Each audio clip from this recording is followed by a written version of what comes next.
ಭಸ್ಮಲೇಪಿತ ಬಾಣ ನಮ್ಮ ಕೆಲವರನ್ನು ಕೊಲ್ಲುವ ಅಡಿಕೆಯಿತ್ತು. ಅದಕ್ಕಾಗಿ ಅವನನ್ನು ಸಂಹರಿಸಿದೆ. ಅವನಿಗೆ ನನ್ನನ್ನು ಕೊಲ್ಲುವ ಯೋಚನೆ ಇತ್ತು. ಬೇಕಾದರೆ ಅವನನ್ನೇ ಕೇಳು. ಅಯ್ಯೋ, ರಣರಂಗದಲ್ಲಿ ವೀರೋಚಿತ ಮರಣ ಮಾಡಲಿಲ್ಲ ಎಂಬ ಪದವು ನನ್ನನ್ನು ಆಡುತ್ತಿದೆ. ಕೃಷ್ಣ, ಇದೇನು ಮಾಡಿದೆ? ನಿನಗೆ ನನ್ನನ್ನು ಕೊಲ್ಲುವ ಇರಾದೆ ಇತ್ತಲ್ಲವೇ? ಅದಕ್ಕೆ ಈ ಶಿಕ್ಷೆ. ಕೃಷ್ಣ, ನಿನ್ನನ್ನು ಕೊಲ್ಲುವ ಇರದೆ? ಆಹಾ, ನನ್ನ ಜೀವನದಲ್ಲಿ ನೀನೇ ಸ್ಫೂರ್ತಿಯಾಗಿರುವಾಗ ನಿನ್ನ ಅನುಭವಕ್ಕೆ ಕಾದುಕೊಂಡಿರುವುದ ನಿನ್ನನ್ನು ಕೊಳ್ಳುತ್ತೇನೆ. ಎಲ್ಲವನ್ನು ಬಲ್ಲ ಕೃಷ್ಣ ಪರಮಾತ್ಮ, ಆಹಾ, ಏಕೆ ಮಾಡಿದೆ? ಹಾಗಾದರೆ ನಿನ್ನ ಬಾಣ ನನ್ನ ಕಾಲ ಬಳಿಗೆ ಬಂದು ಬಿದ್ದದ್ಯಾಕೆ? ಓಹೋ, ಕೃಷ್ಣನ ಮರ್ಮಸ್ಥಾನವನ್ನು ಅರಿಯುವ ಯೋಚನೆ ನಿನಗೇಕೆ ಬಂತು? ಹಾಗೂ ಕೃಷ್ಣ, ನನ್ನ ಬಾಣವು ನಿನಗೆ ಶರಣಾಗತ್ಯ ಪ್ರತೀಕವಾಗಿ ನಿನ್ನ ಕಾಲ ಬಳಿ ಬಂದಿತ್ತು ಅಷ್ಟೇ. ಮತ್ತೆ ಯಾವ ಉದ್ದೇಶವೂ ಅದರಲ್ಲಿಲ್ಲ.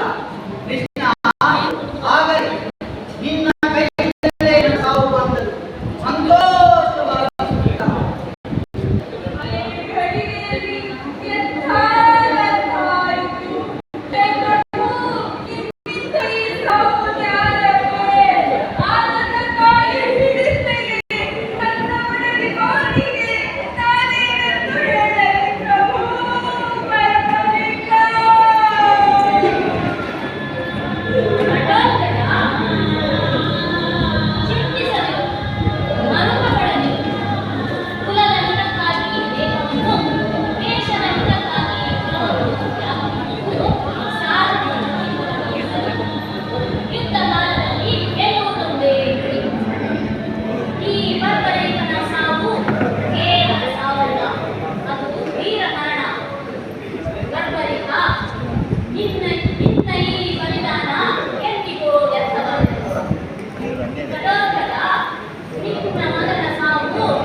ರಣರಂಗದಲ್ಲಿ ಹೋರಾಡುವ ಅಪೂರ್ವ ಸಂದರ್ಭವು ಸಿಗದಿದ್ದರೂ ನನ್ನ ಕೊನೆಯ ಆಸೆಯನ್ನು ತೀರಿಸುತ್ತೀರಾ?